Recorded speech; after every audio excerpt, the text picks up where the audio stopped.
Convido a amada congregação para a leitura do Salmo 117, para a convocação a este culto.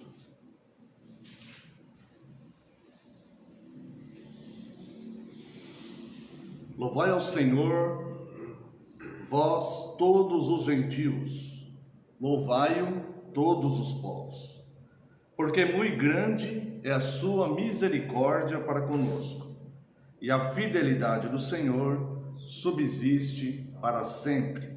Aleluia. Convido a amada congregação para louvarmos a Deus com o Salmo 117.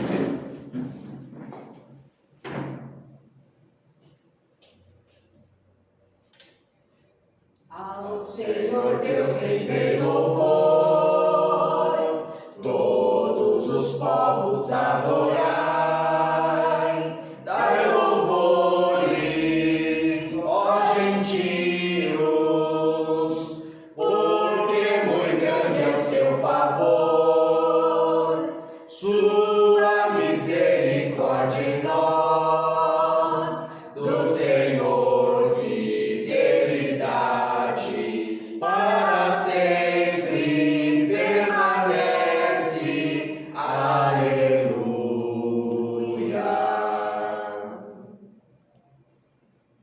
Convido a amada congregação para uma oração de invocação. Oremos buscando a presença do nosso Deus. Pai eterno e santo, glorificado seja o teu nome, Senhor. O Senhor é grande, Deus, o Senhor é exaltado em toda a terra. A Ti rendemos louvores, homenagens e adoração. Queremos também, Senhor, proclamar Teus grandes feitos. E queremos, Senhor, ser instruídos e meditarmos na Tua santa palavra. No entanto, Deus, reconhecemos que somos pecadores, Senhor, que somos pequenos, falhos, e humildemente, Senhor, lhe pedimos que perdoe nossas falhas e os nossos pecados. Neste momento, Deus, consagramos a Ti um culto em que desejamos, Senhor, que seja um culto verdadeiro, um culto espiritual, onde ofereceremos um culto racional ao Senhor, com a intenção de engrandecê-lo, de louvá-lo, de cultuá-lo de fato, Senhor, de verdade, e também de sermos cada vez mais instruídos na Tua santa palavra. Para isso, pedimos o Teu auxílio, Deus, e rogamos, Senhor, que o Senhor aceite a adoração que lhe for feita aqui neste local, por todos nós, Senhor, segundo a Tua graça e favor. No nome santo e poderoso de Jesus é que nós oramos. Amém. Amém. Convido a amada congregação para o voto da nossa segurança. Amada Igreja do Senhor Jesus Cristo, onde está o nosso socorro? O nosso socorro está em o nome do Senhor, Criador dos céus e da terra. Graça a vós outros e paz da parte de Deus, nosso Pai, e do Senhor Jesus Cristo. Amada congregação, pode assentar-se. Convido os irmãos para a leitura da lei. Para tanto, convido que abram suas Bíblias no livro do Êxodo, capítulo 20.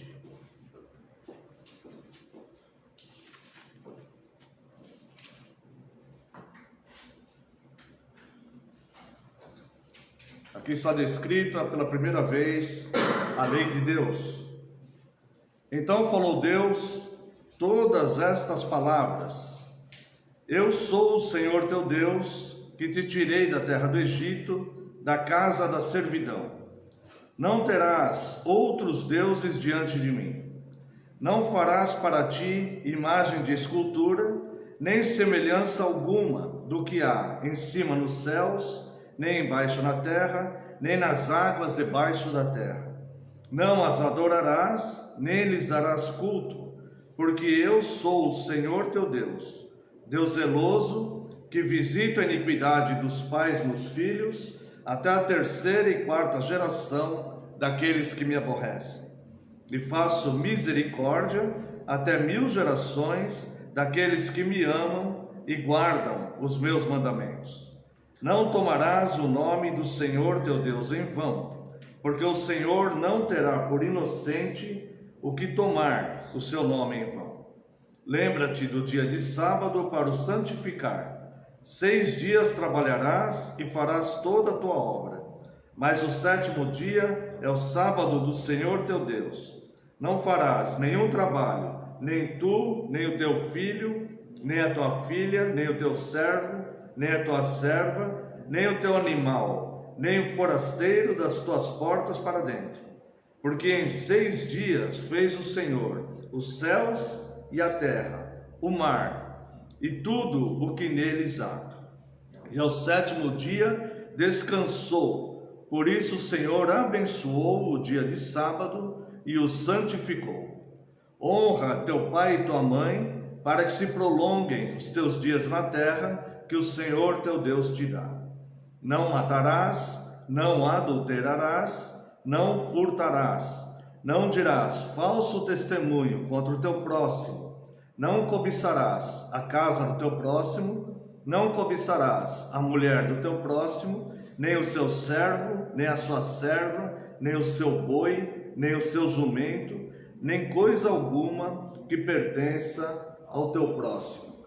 Todas as vezes que nós lemos a lei de Deus, nós percebemos a grandeza de Deus, como é perfeita a moral de Deus, como é sábia, e sabedoria existe aqui. E como seria sábio de nossa parte se nós pudéssemos também cumprir à risca todos esses elementos da lei de Deus. No entanto, nós percebemos também como nós somos pequenos, como nós somos falhos, que temos bastante dificuldade simplesmente de viver o certo na moral de Deus. E é por isso que cada vez mais nós precisamos nos alimentar da palavra, para nos fortalecer, para que seja forjado em nós o Espírito que herdará o reino dos céus. Porque quando nós estamos diante desta lei de Deus e reconhecemos como ela é perfeita, e nós vemos que nós não conseguimos cumprir, nós vemos como nós estamos longe do perfil do cidadão do céu.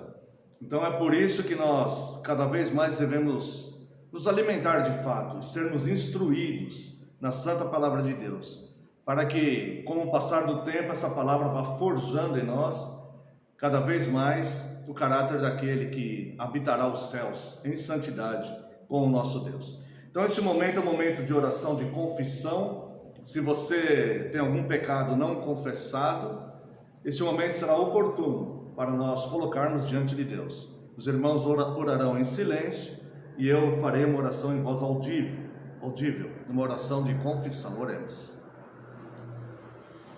Pai eterno e santo, grandioso, gracioso, somente o Senhor é santo. O Senhor é grande e altaneiro, Deus, justo, perfeito em todos os seus caminhos. E o Senhor, Deus, por pura misericórdia e graça, o Senhor salvou um povo para ti. E este povo, Deus, tem sido instruído pela tua bondade, pela tua santa palavra, Deus. Nós olhamos a tua lei e vemos como o Senhor é perfeito, como a sua moral é santa e perfeita, Deus. E vemos também como nós somos pecadores, Deus, e como estamos distantes de cumprir tudo aquilo, Deus, que é tão claro, tão sábio, tão perfeito, Deus, que faria de fato uma sociedade perfeita se todos cumprissem esses mandamentos. Por isso nós pedimos perdão ao Senhor e lhe pedimos também que o Senhor forje em nós, Senhor, o caráter do cidadão do céu, daquele que habitará com o Senhor. Que o Senhor nos aumente em santidade, em santificação, que o Senhor nos dê forças, Deus, para desenvolvermos a vocação que o Senhor nos deu e a eleição graciosa pela qual o Senhor nos atraiu. Muito obrigado pela tua graça e amor. Pedimos perdão das nossas falhas e pecados, no nome santo e poderoso de Jesus. Amém, Senhor. Quero convidar a amada congregação para louvarmos a Deus com o Salmo 11.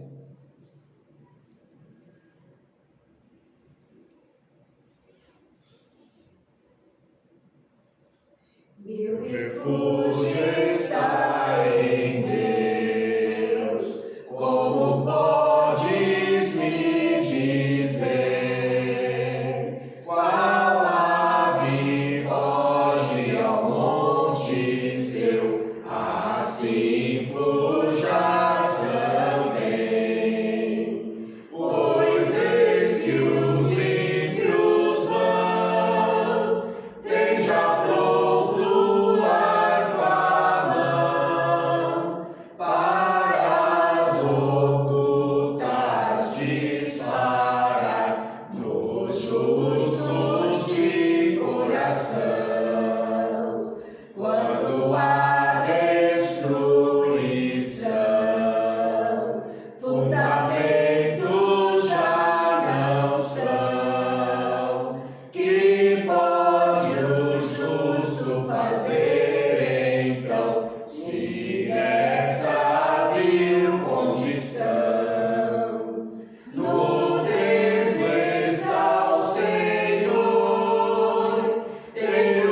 Convido a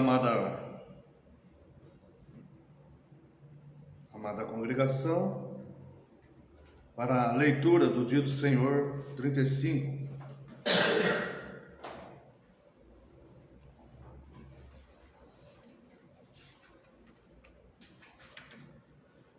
Perguntas 96, 97 e 98.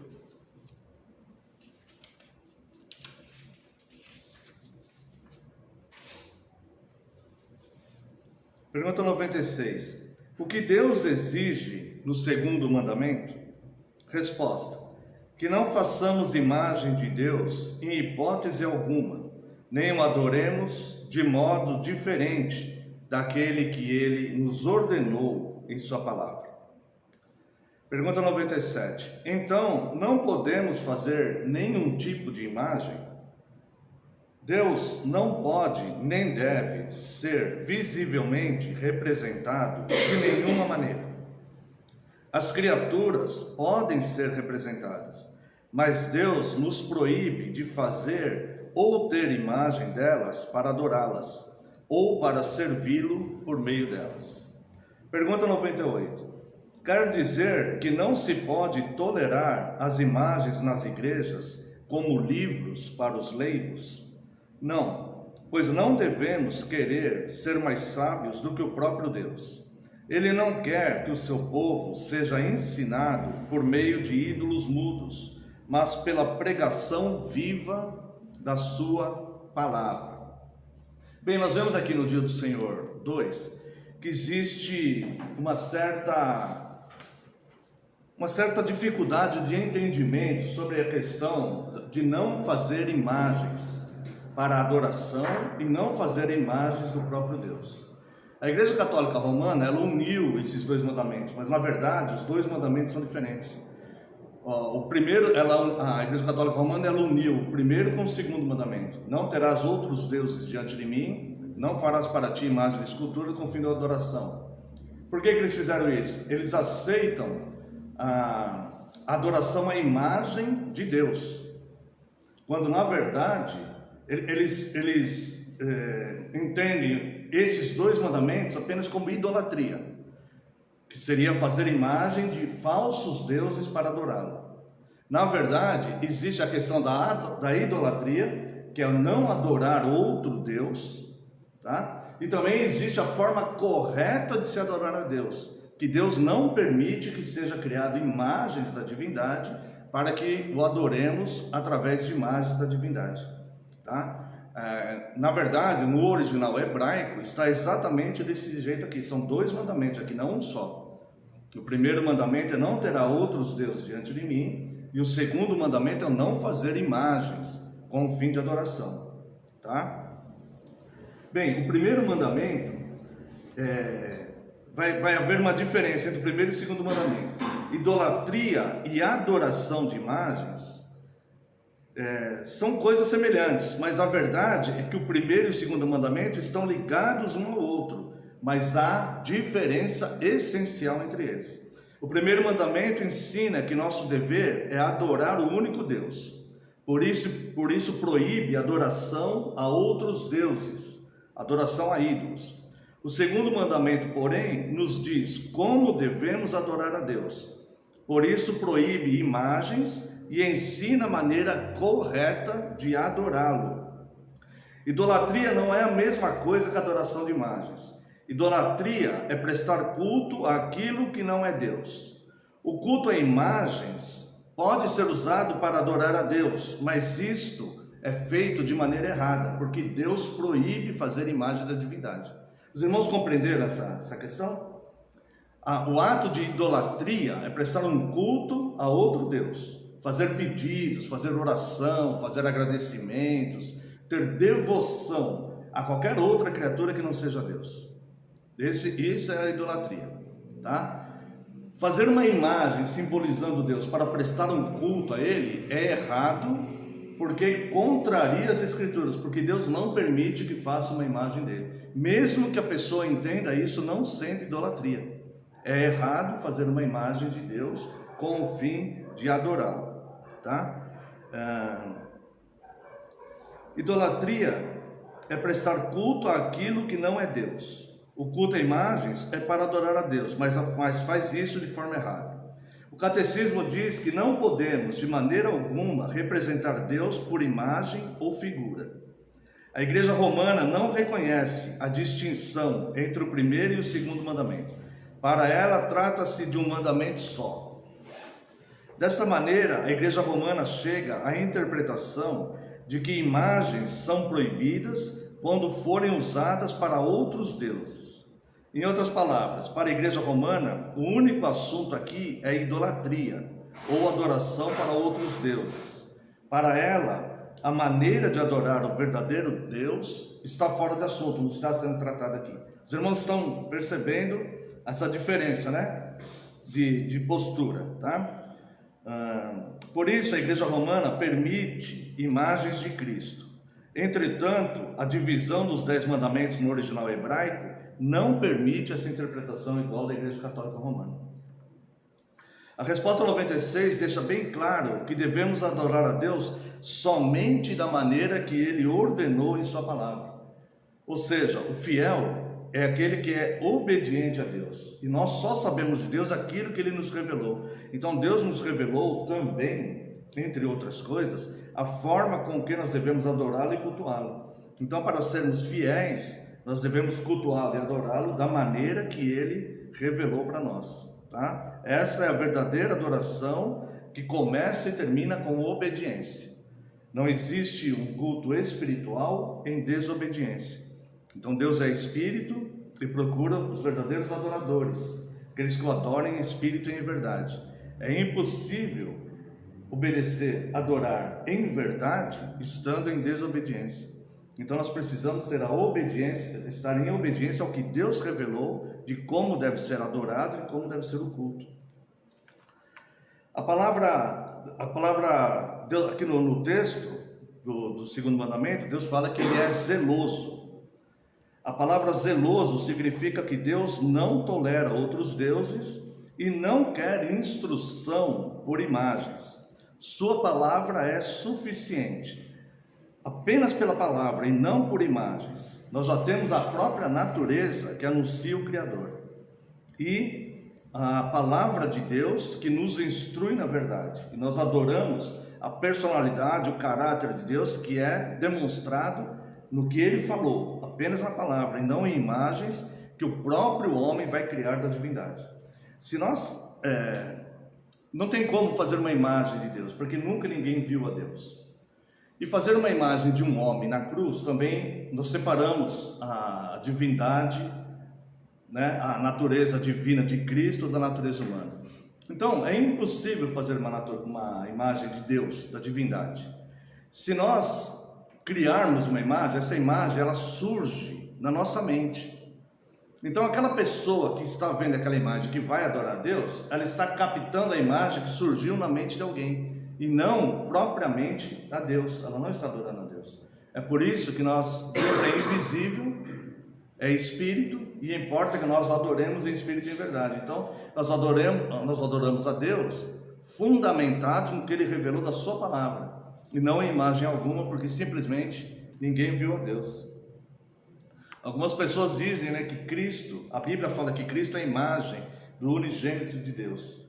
Só que essa imagem ela não ficou registrada. Quem viu Cristo viu, quem não viu, não vê. O segundo mandamento contém uma ameaça. Deus diz: eu castigo aqueles que me odeiam até várias gerações, até 1000 gerações. Essa ameaça atinge os pais e os filhos. A ameaça de Deus, que está no segundo mandamento, atinge tanto os pais como os filhos. As consequências do pecado contra o segundo mandamento ficam muitas vezes visíveis nas próximas gerações. Quem não serve a Deus conforme o segundo mandamento, corre o perigo que seus filhos e netos abandonem Deus totalmente. Por que correm esse risco? Porque esses filhos e netos e as gerações futuras estão aprendendo a confiar em algo que eles veem, sendo que Deus é invisível, conforme Hebreus capítulo 11. A fé é a esperança de coisas que não se veem, é a convicção. Então, quando nós ensinamos nossos filhos, nossos netos, através de imagens, nós estamos correndo o risco de corromper a mente deles, de se chegarem diretamente a Deus. O único caminho a Deus é Cristo, e Cristo revelado na palavra. Não há necessidade nenhuma de imagens, porque as imagens vão mentir para os nossos filhos. A ameaça do segundo mandamento significa também que os filhos de desobedientes não podem se converter? Não, a Bíblia nunca disse que os filhos dos desobedientes não podem se converter. Em Ezequiel capítulo 18, de 1 a 18, diz que a responsabilidade é pessoal. Se um homem for ímpio, mas o seu filho for justo, o filho será salvo. A alma que pecar, essa morrerá. Isso não quer dizer que os filhos nunca vão se salvar porque o pai é ímpio, tá? Outra coisa, a ameaça que está no segundo mandamento pertence só a este mandamento ou tem a ver também com o primeiro e os demais mandamentos? Vamos ver aqui. Leia aqui, ó, o segundo mandamento. Verso 4, de Êxodo 4. Não farás para ti imagem de escultura, nem semelhança alguma do que há em cima nos céus, nem embaixo na terra, nem nas águas debaixo da terra. Não as adorarás, nem lhes darás culto, porque eu sou o Senhor teu Deus, Deus zeloso. Agora aqui está a ameaça e a promessa. Deus zeloso, que visita a iniquidade dos pais nos filhos, até a terceira e quarta geração daqueles que me aborrecem, e faço misericórdia até 1000 gerações daqueles que me amam, tá? Então nós vemos aqui que essa ameaça é pais e filhos. Então se os filhos forem ensinados errados, esses filhos, o próprio Deus vai manifestar esse erro na mente deles. Eu visito, visito a iniquidade dos pais nos filhos até a terceira e quarta geração daqueles que me aborrecem. Por isso que é muito importante a postura dos pais em ensinarem corretamente seus filhos, tá? E faço misericórdia até 1000 gerações daqueles que me amam e guardam os meus mandamentos. Agora observe aqui que esta promessa do verso 6, ela não está ligada somente ao segundo mandamento, porque ela está no plural. Faço misericórdia até 1000 gerações daqueles que me amam e guardam os meus mandamentos. É verdade que o primeiro e o segundo mandamento estão ligados um no outro, embora sejam dois mandamentos distintos, mas são dois mandamentos que estão tratando da questão da idolatria, mas não só da idolatria e da forma correta de adorar, tá? Como nós falamos no começo, a Igreja Católica entende como um só, tratando apenas de idolatria. Está tratando de idolatria e da forma certa de adorar. Portanto, são dois mandamentos.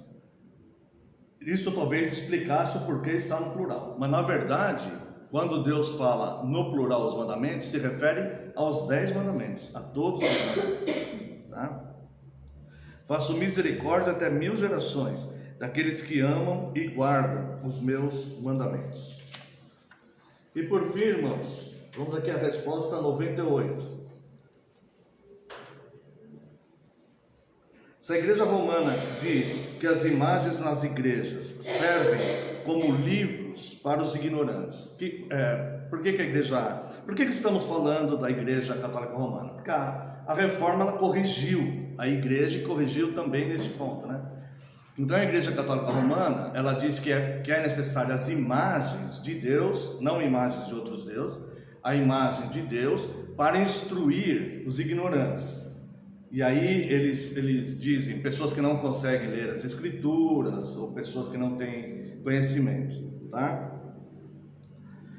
O catecismo responde com esse argumento: não devemos ser mais sábios do que Deus. Se Deus proibiu imagens, quem somos nós para usá-las para fins religiosos ou educacionais na igreja? O segundo mandamento é este: as imagens são mudas, elas não ensinam. Deus quer ensinar o seu povo, Deus não quer ensinar o seu povo através de coisas mudas. Para ensinar o seu povo, Deus deu sua palavra e a pregação viva da sua palavra viva, tá? viva, a palavra viva, está em contraste com ídolos mudos. Novamente, estamos vendo, a palavra é indispensável para a verdadeira adoração a Deus.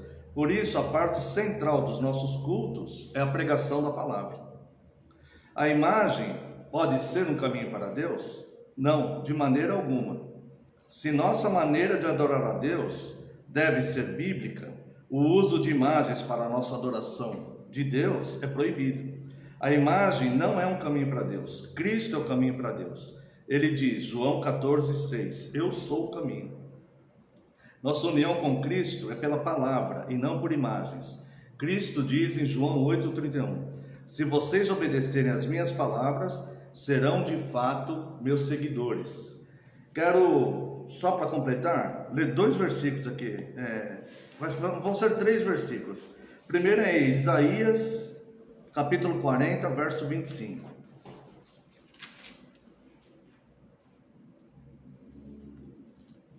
Depois eu convido os irmãos para lerem do 18 ao 25 desse capítulo de Isaías. Depois vocês leem com calma, do 18 ao 25. Agora vamos ler apenas o 25. A quem, pois, me comparareis para que eu lhe seja igual? Diz o santo. Não existe nada que seja comparável a Deus. Qualquer imagem que nós criarmos vai rebaixar Deus ao nível da imaginação humana. Então nenhuma imagem da divindade pode ser feita. E sobre a questão de usar as imagens apenas para ensinar pessoas, nós vemos aqui também no livro de Abacuque. Convido os irmãos aqui para o livro de Abacuque.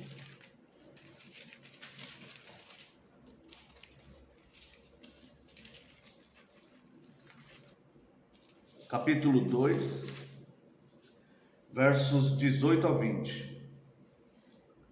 Que aproveita o ídolo, visto que o seu artífice o esculpiu, e a imagem de fundição, mestra de mentiras. Aqui está dizendo que a imagem é mestre, é professor de mentira. Esse mestre aqui é professor de mentiras. Para que o artífice confie na obra, fazendo ídolos mudos, ai daquele que diz a madeira acorda e a pedra muda desperta. Pode o ídolo ensinar? Eis que está coberto de ouro e de prata, mas no seu interior não há fôlego nenhum. O Senhor, porém, está no seu santo templo, cale-se diante dele toda a terra. Deus pergunta aqui, pode o ídolo ensinar? A imagem, ela é professora de mentira. Então é por isso que, ao observar o segundo mandamento, existe muito mais coisas para falar a respeito do segundo mandamento. É que, obviamente, nós não vamos ter tempo aqui, mas nós vemos o quanto ele é profundo e o quanto é perigoso negligenciar o segundo mandamento, tá? Então nós não devemos fazer uso nenhum de imagem nenhuma. Infelizmente, nós temos acompanhado, né? A igreja foi corrigida no século XVI sobre isso também. E infelizmente hoje em redes sociais nós vemos muitas vezes igrejas que não são a Igreja Católica Romana, né? Outras igrejas fazendo uso de imagens, inclusive para ensino de crianças, muitas vezes. Desenham Cristo na cruz, ou passagens de Cristo, mandam crianças pintarem tudo, e isso está ficando na mente das crianças, essa imagem criada na mente humana. Infelizmente isso tem acontecido com bastante frequência no meio cristão. Quero convidar a amada congregação para louvarmos a Deus com o Salmo 146.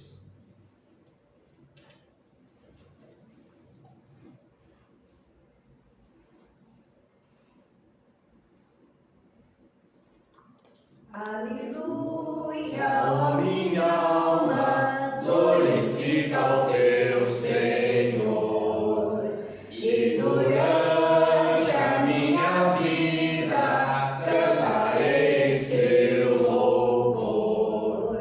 Não confieis em governantes, nem nos homens para salvar, seus projetos cessam todos quando o Espírito lhe sai. Bem-aventurado aquele cujo Deus é o de Jacó, que recebe seu auxílio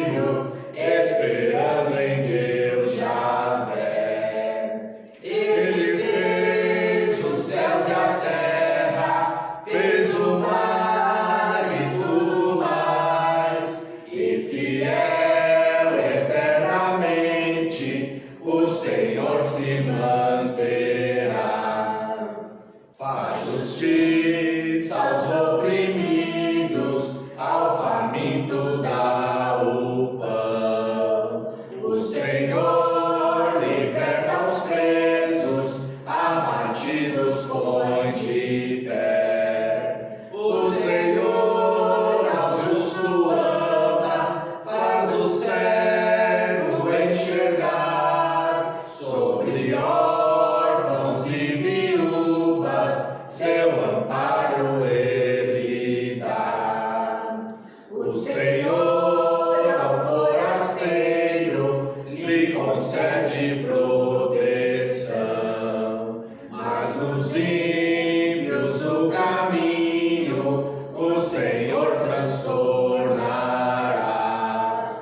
Para sempre o Senhor reina, ó Sião, teu Deus é rei. De uma geração a outra, reina Deus, aleluia.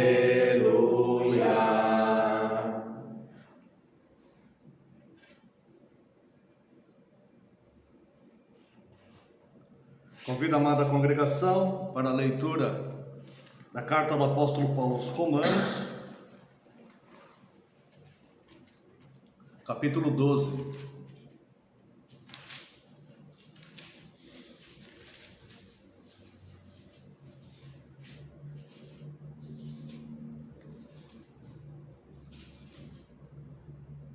Romanos 12.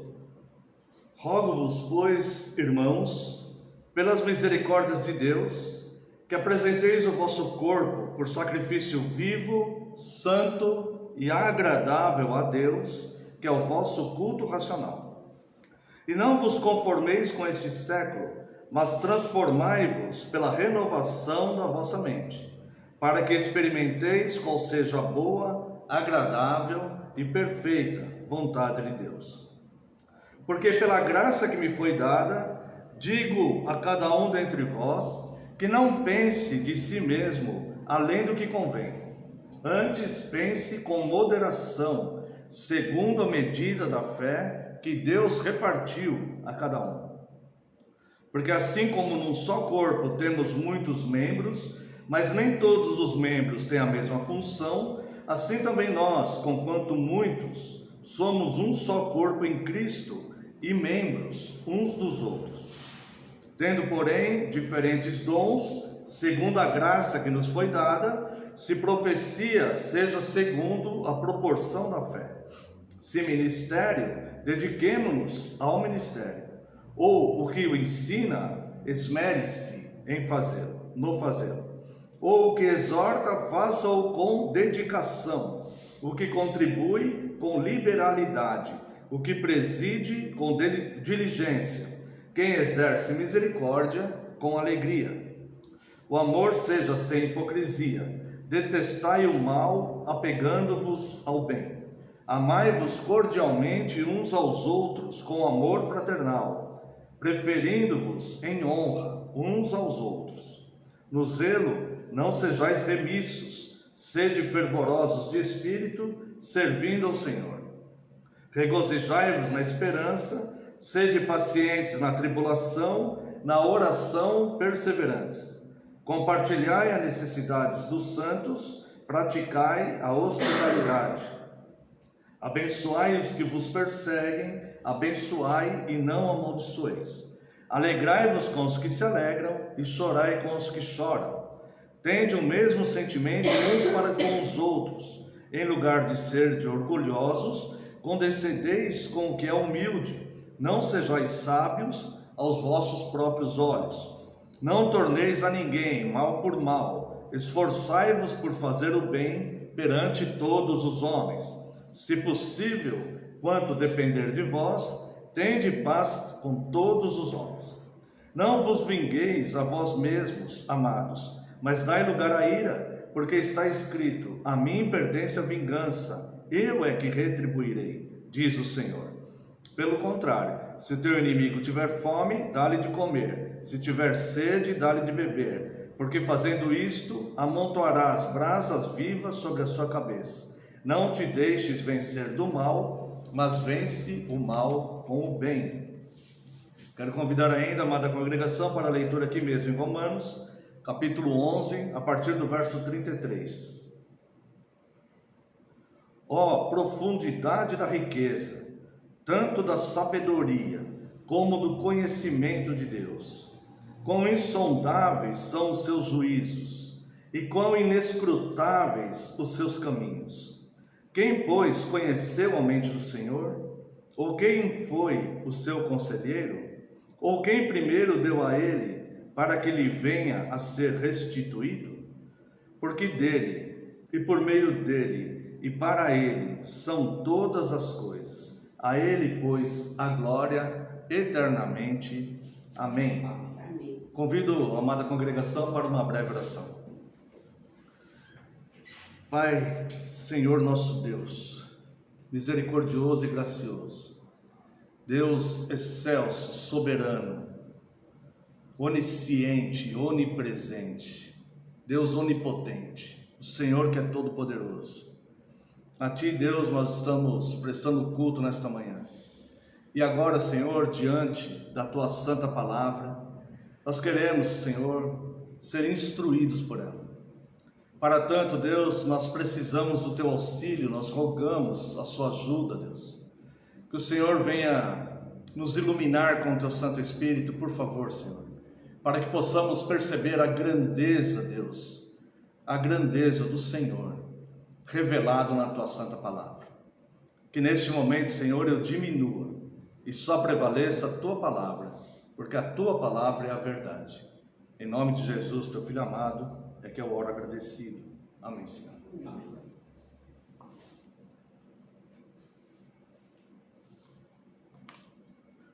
Amada Igreja do Senhor Jesus Cristo, venho-vos proclamar Cristo, o Senhor da vida, a onisciência e a onipresença de Deus, e a grandeza de Deus ao criar a vida. O texto que lemos em Romanos 12 vem nos advertir a 3 práticas que farão diferença em toda a nossa vida cotidiana. A saber, a apresentação do corpo como sacrifício vivo em forma de culto racional, não ao conformismo e às práticas mundanas, transformação da mente. O primeiro item compara um corpo de animal sendo entregue à morte no Antigo Testamento. Este corpo de animal sendo entregue à morte no Antigo Testamento é por causa do pecado e da maldade do homem. Então era necessário que entregasse um corpo à morte, que o sangue fosse derramado, para que fosse amenizado, fosse perdoado o pecado que o homem cometia. Também lembra este primeiro item, que é a apresentação do corpo como sacrifício vivo, em forma de culto racional. Também lembra o corpo do justo Senhor Cristo, do justo Senhor Jesus, que foi dado por nós na cruz do Calvário. Ele mesmo se ofertou por nós, para a morte, para que seu sangue remidor pudesse cobrir todo o nosso pecado a nosso favor.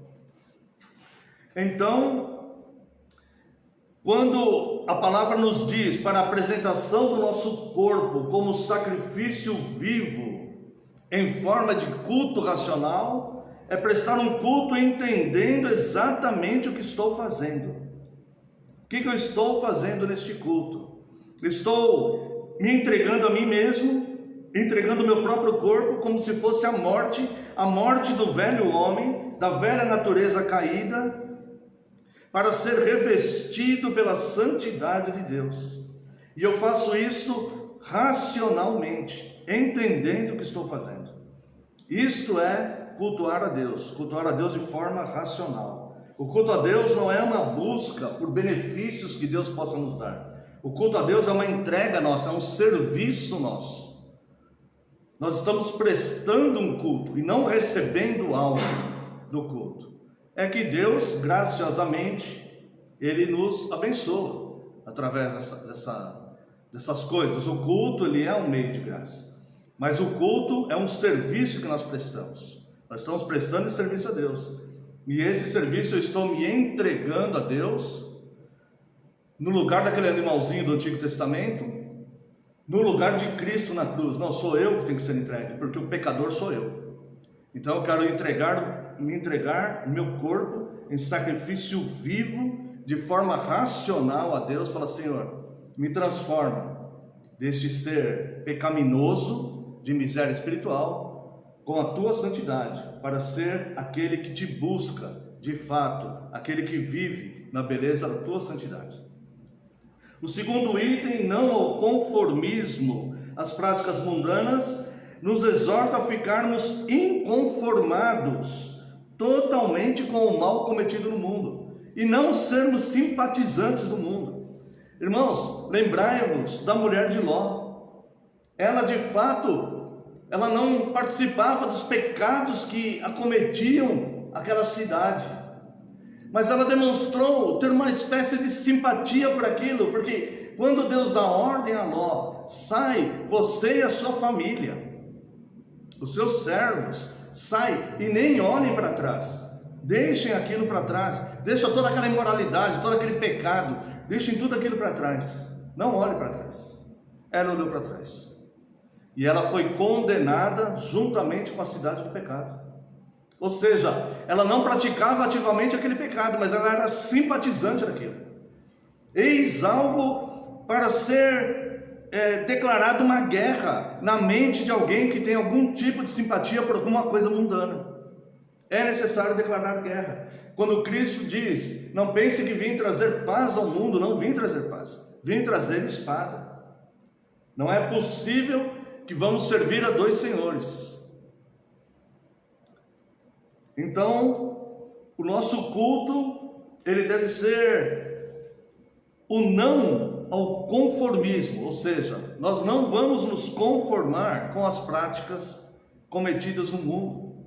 Se existe algo no mundo que nos atrai, é o motivo da nossa luta. Nós devemos olhar para aquilo e falar: aqui que eu vou lutar contra isto, para servir ao meu Deus, para caminhar de glória em glória, até a estatura de varão perfeito. E o terceiro item, a transformação da mente, ou seja, esse terceiro item nos eleva a uma transformação total de pensamento, de atitude e de propósito de vida. Ou seja, essa transformação tríplice nós conhecemos pela palavra conversão. Nós devemos prestar um culto a Deus buscando a nossa conversão, lembrando que a nossa conversão a Cristo não é um ato isolado que aconteceu em algum momento da nossa vida. A nossa conversão a Cristo é um ato contínuo, porque eu continuo vivendo no corpo que tem declinações, que tem tendências ao mal. Então a nossa conversão a Cristo, ela é contínua. E é por isso que a palavra aqui em Romanos vai falar: não se deixe vencer pelo mal, mas vença o mal com o bem. Porque se nós olharmos somente os dois primeiros itens, nós podemos olhar e dizer: eu não consigo fazer isso. Mas o terceiro item vai nos dizer que nós podemos fazer isso com a ajuda de Cristo. E essa é a nossa luta que de fato está instalada. E a nossa vida vai ser buscar vencer este mal com o bem que a palavra de Deus está promovendo em nós. Todo bem procede de Deus.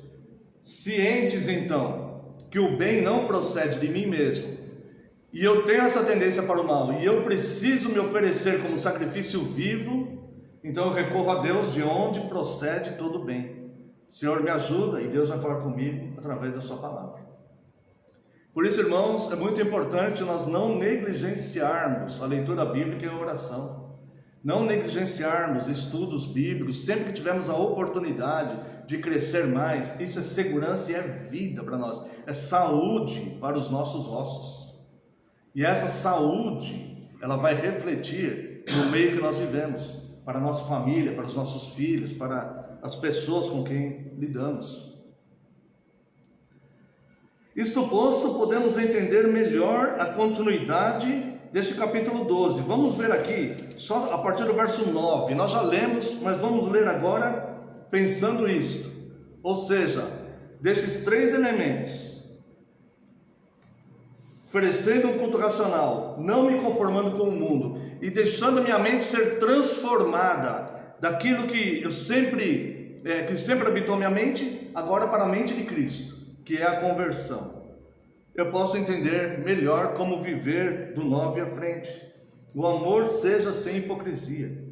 Detestai o mal, apegando-vos ao bem. Amai-vos cordialmente uns aos outros com amor fraternal, preferindo-vos em honra uns aos outros.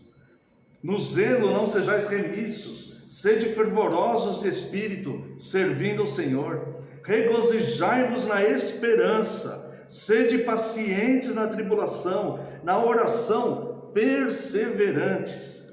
Compartilhai as necessidades dos santos, praticai a hospitalidade, abençoai os que vos perseguem, abençoais e não amaldiçoeis. Alegrai-vos com os que se alegram e chorai com os que choram. Tende o mesmo sentimento uns para com os outros. Em lugar de ser orgulhosos, condescendei com o que é humilde. Não sejais sábios aos vossos próprios olhos. Não torneis a ninguém mal por mal. Esforçai-vos para fazer o bem perante todos os homens. Se possível, quanto depender de vós, tende paz com todos os homens. Não vos vingueis a vós mesmos, amados, mas dá lugar à ira de Deus. Não é a tua ira aqui. Dá lugar à ira, porque está escrito: a mim me pertence a vingança, eu é que retribuirei, diz o Senhor. Pelo contrário, se teu inimigo tiver fome, dá-lhe de comer, se tiver sede, dá-lhe de beber, porque fazendo isto amontoarás brasas vivas sobre a sua cabeça. Não te deixes vencer do mal, mas vence o mal com o bem. Tendo perfeito entendimento, do versículo 1 ao versículo 3. Eu vou convidar a amada igreja de Cristo e todos que tiverem contato com esse sermão, a durante essa semana ler e meditar do capítulo 9 ao 21 e fazer um teste com você mesmo. Você vai chegar no domingo que vem melhor do que você está hoje. Pode fazer isso, tendo esse entendimento do versículo 1 ao 3. Leia durante a semana todos os dias, meditando. Não lê para cumprir a meta, leia meditando. Você vai chegar no domingo que vem uma pessoa melhor do que você é hoje. Agora, note, por exemplo, o verso 3 e compare com o verso 16, aqui de Romanos 12. Porque pela graça que me foi dada, digo a cada um dentre vós, que não pense de si mesmo além do que convém. Antes pense com moderação. Não pense de si mesmo além do que convém. E agora compare com o verso 16. Tende o mesmo sentimento uns para com os outros. Em lugar de ser desorgulhosos, condescendei com o que é humilde. Não sejais sábios aos vossos próprios olhos. Por que não devemos pensar sobre nós mesmos além do que convém? Porque Deus está no céu e nós na terra. E sua onisciência e onipresença sobre a nossa vida nos foram proclamadas nas Escrituras. Foi proclamado no Salmo 139. Mesma razão pela qual nós não devemos ser sábios aos nossos próprios olhos. Ser sábio aos próprios olhos trará enganos, inquietações e ruína no final da jornada desta vida. Vos convido a ver a grandeza assombrosa de Deus descrita no Salmo 139.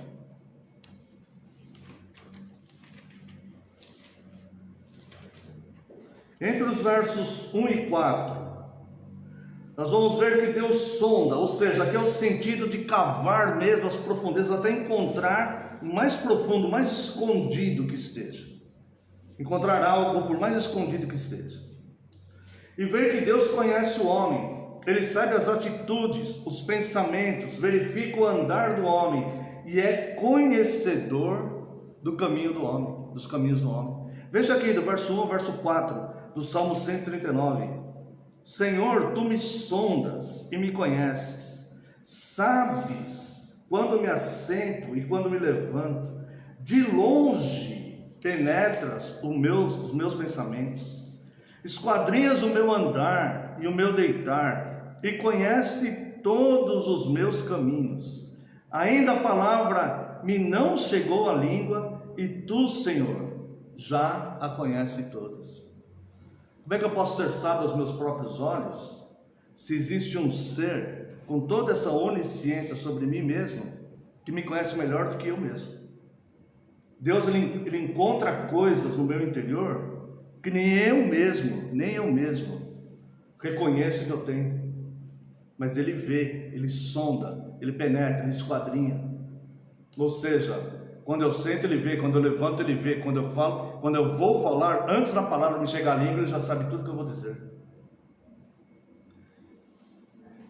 Depois nós vamos ver o verso 5, o verso 6, que Deus conduz e freia o homem, colocando sua mão. Esse conhecimento o homem não pode alcançar.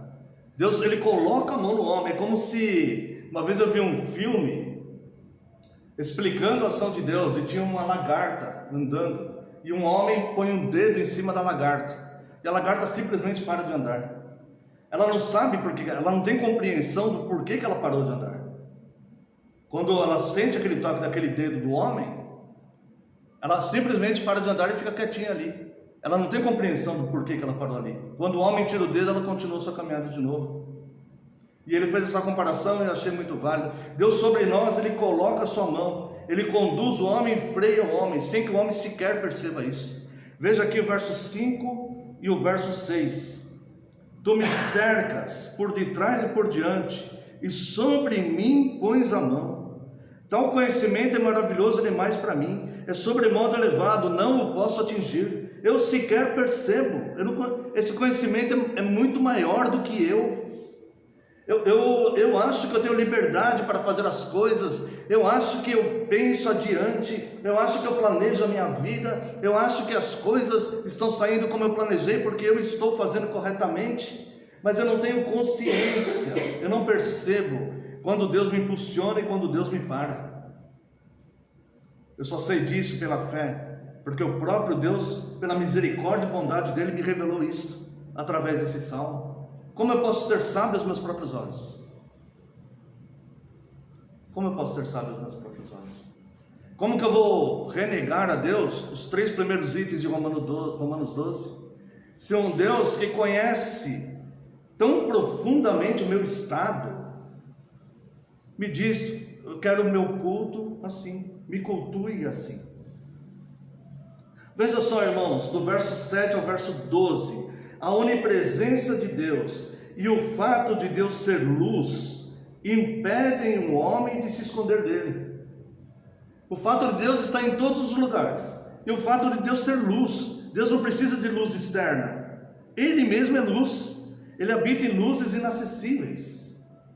Esses fatos impedem o homem de se esconder dele. E note quando chegar no verso 10, a cristologia.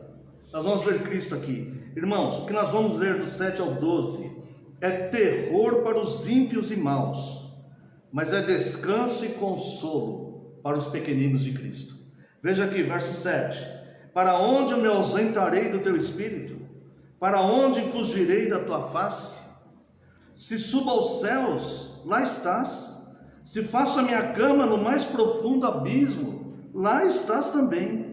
Se tomo as asas da alvorada e me detenho nos confins dos mares, ainda lá me haverá de guiar a tua mão. Ainda ali a tua mão está sobre mim, freando e acelerando.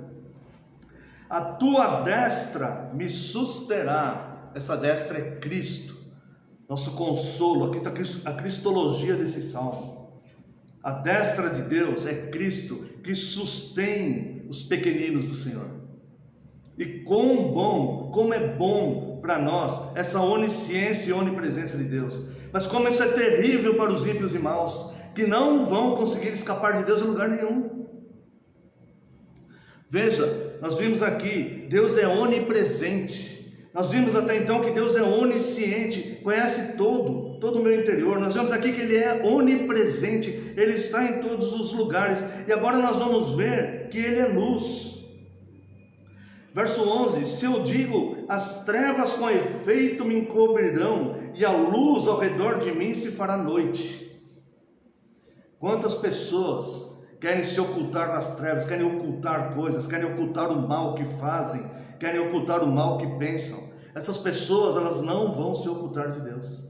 Elas pensam que essas trevas vão encobri-la e que tudo aquilo ficará sem condenação, mas não ficará. Está proclamado aqui: se eu digo, as trevas com efeito me encobrirão, e a luz ao redor de mim se fará noite. Irmãos, verso 12: até as próprias trevas não te serão escuras. As trevas e a luz são a mesma coisa. Deus é luz, é trevas para nós. Escuridão está para nós. Para Deus não existe trevas.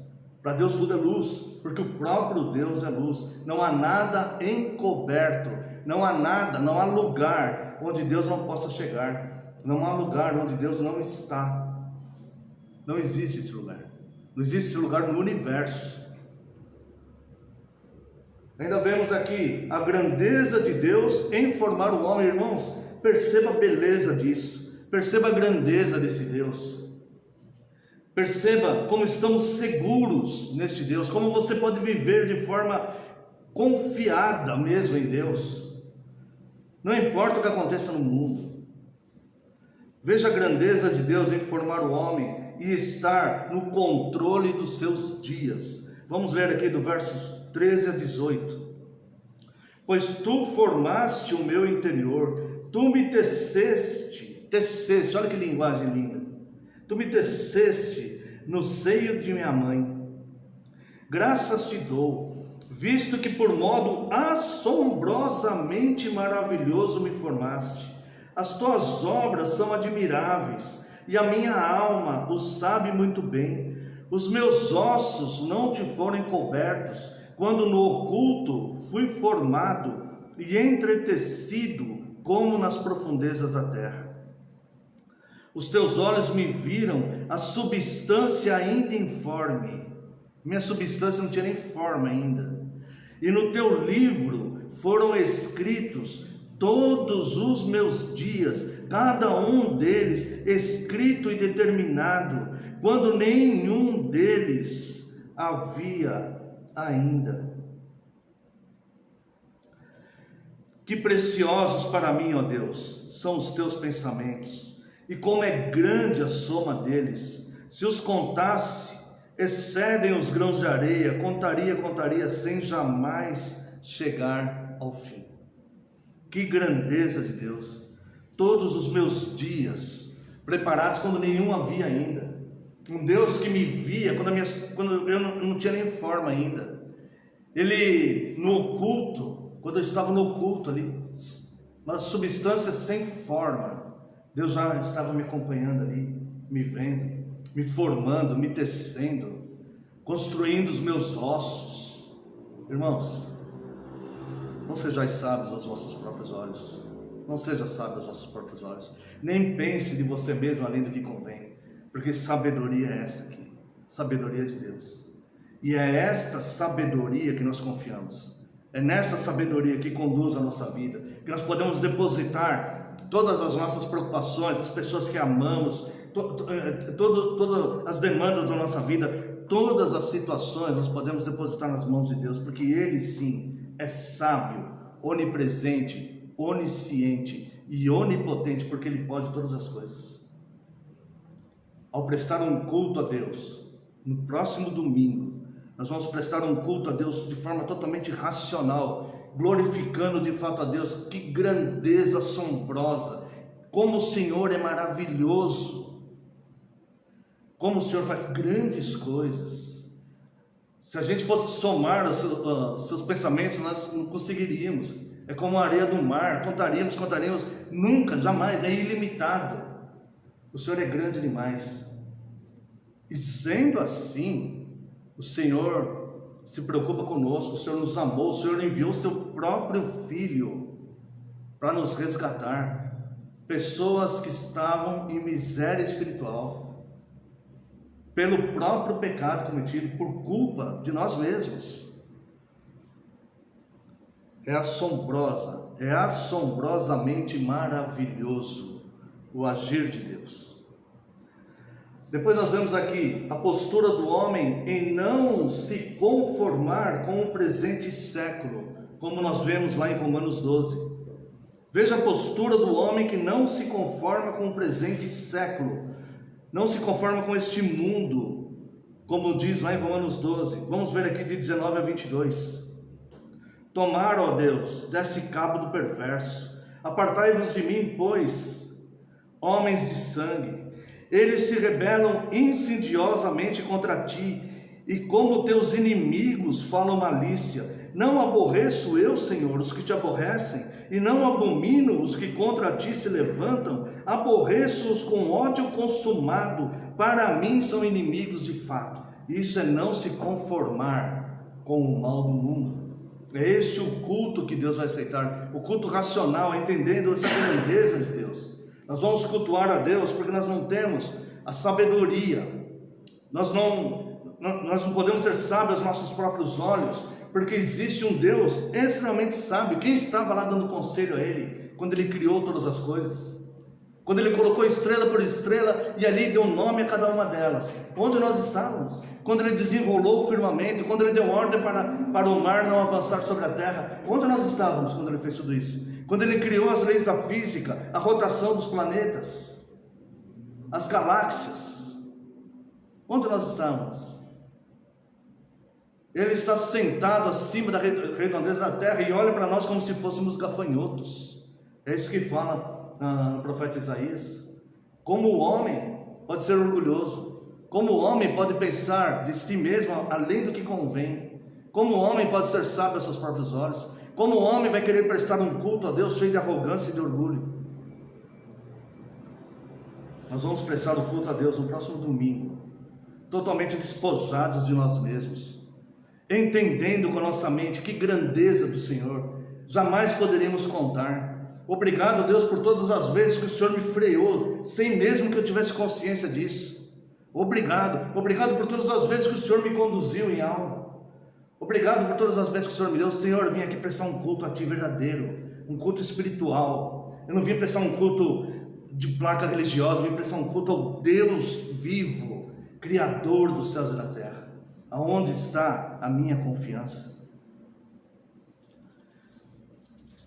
Depois, por fim, irmãos, os versos 23 a 24, a humildade racional do homem, que diante de um Deus onisciente e onipresente, se recusa a ser sábio aos seus próprios olhos, mas coloca-se ao dispor de Deus, para ser averiguado até dos caminhos maus do coração, que lhes são ocultos à sua mente. Uma decisão racional aqui do salmista. Sonda-me, ó Deus. Enquanto os ímpios têm terror disso, Deus me sonda. Aquele que reconhece a grandeza de Deus, ele clama: sonda-me, ó Deus, e conhece o meu coração, prova-me e conhece os meus pensamentos, vê se há em mim algum caminho mau e guia-me pelo caminho eterno. O Senhor que sonda todas as coisas, o Senhor que penetra o mais profundo dos pensamentos, até as faltas que me são ocultas, sonda-me, revela, e a tua mão que o Senhor coloca sobre mim, me conduz, Deus, para o caminho eterno. Veja a fragilidade do homem, agora veja a racionalidade aqui. Entender de fato essa grandeza de Deus. E enquanto os ímpios querem se esconder nas trevas, e para eles é um terror absoluto saber que Deus vai sondar todas as coisas. Nós também temos pecados, mas Ele nunca vai lançar em nosso rosto, porque nós confessamos e pedimos perdão a Ele. E nós falamos: Senhor, sonda-me. Ao contrário dos ímpios, que não se conformam com isso, que preferem acreditar em outras coisas, porque para eles é terror absoluto. Nós clamamos a Deus: Senhor, sonda-me, vê se há em mim algum caminho mau, coloca a tua mão e me guia por outro caminho. Aqui eu quero concluir, amados irmãos, este pequeno sermão, voltando lá à carta aos Romanos, e lendo o capítulo 11, novamente, dos versos 33 a 36, mas agora com tudo isso em mente. Esse sermão, irmãos, proclama a grandeza de Deus. Veja aqui, Romanos 11, 33 a 36. Ó profundidade da riqueza, tanto da sabedoria como do conhecimento de Deus. Quão insondáveis são os seus juízos e quão inescrutáveis os seus caminhos. Quem, pois, conheceu a mente do Senhor? Ou quem foi o seu conselheiro? Ou quem primeiro deu a ele para que lhe venha a ser restituído? Porque dele, e por meio dele, e para ele são todas as coisas. A ele, pois, a glória eternamente. Amém. Esta é a nossa conclusão. Porque dele, e por meio dele, e para ele são todas as coisas. A ele, pois, a glória eternamente. Amém. É nele que vivemos, é nele que nos movemos. Se vivemos, para ele vivemos. Se morremos, para ele morremos. A ele toda a glória eternamente. Amém. Vamos, a partir agora que estarei encerrando esse sermão, convido a amada congregação a nos prepararmos para o próximo culto e prestarmos um culto verdadeiro. Não que esses cultos não tenham sido, né? Mas nós queremos aprimorar em cada um de nós. Meditarmos nessa passagem aqui a semana inteira. E domingo que vem virmos aqui e prestarmos um culto verdadeiro a Deus. E tudo isso para a honra e glória dele, porque dele, por meio dele e para ele são todas as coisas. A ele, pois, a glória eternamente. Amém. Como resposta a esse sermão, quero convidar a amada congregação para louvarmos a Deus com o hino Rei Sublime.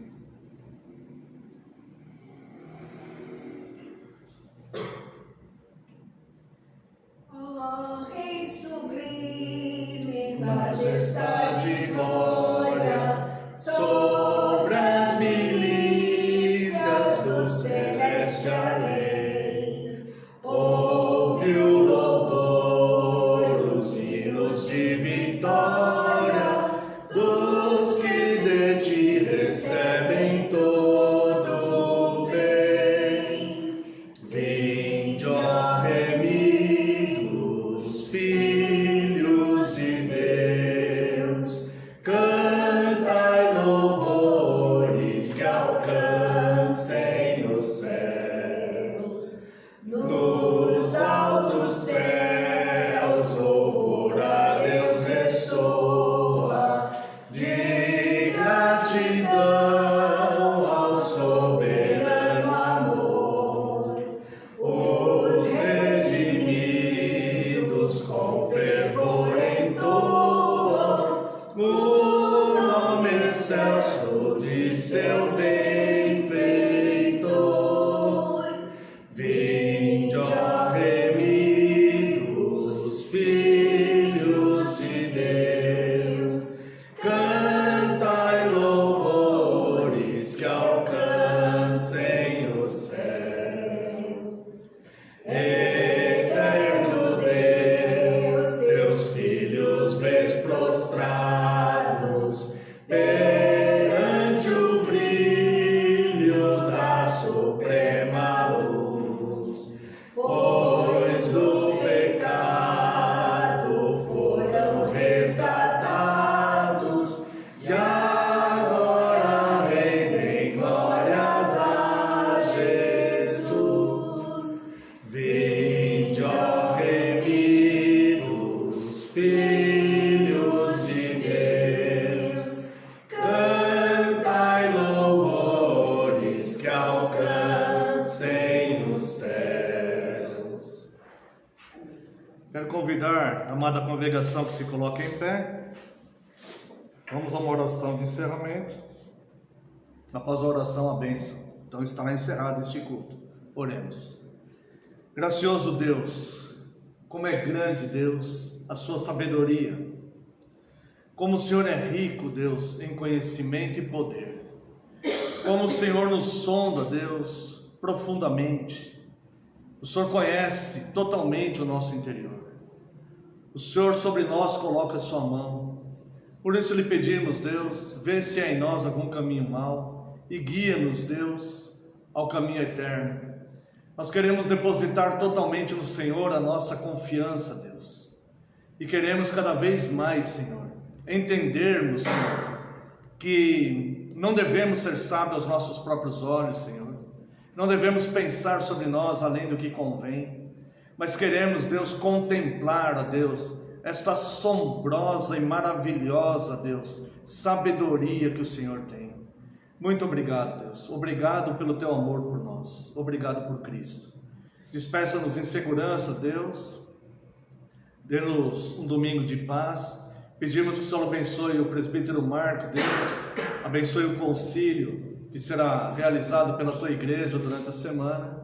Que o presbítero Marco possa voltar bem, Senhor, e estarmos todos juntos reunidos muitas outras vezes para glorificarmos o teu nome.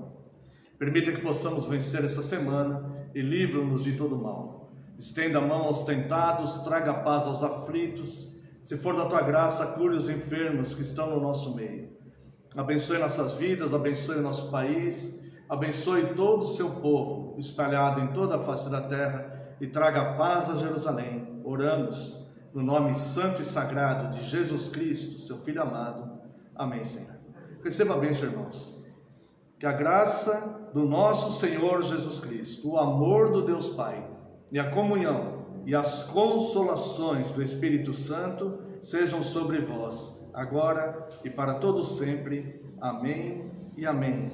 Encerrado, irmãos. Deus abençoe a todos. Amém.